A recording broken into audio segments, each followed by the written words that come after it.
Welcome to a Foxy Tech Tips tutorial on blocking private numbers on your Samsung Galaxy. If you find this tutorial helpful, please consider subscribing to my channel and liking the video. Open up the Phone app, then tap on the three dots button in the top right corner.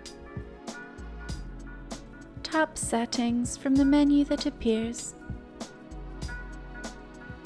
In the settings, tap on Block Numbers.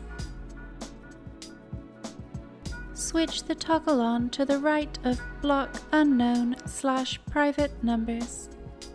You will no longer receive calls from private numbers. And that draws an end to this tutorial. Please like the video if you found it helpful and subscribe to Foxy Tech Tips for more Samsung tips and tricks.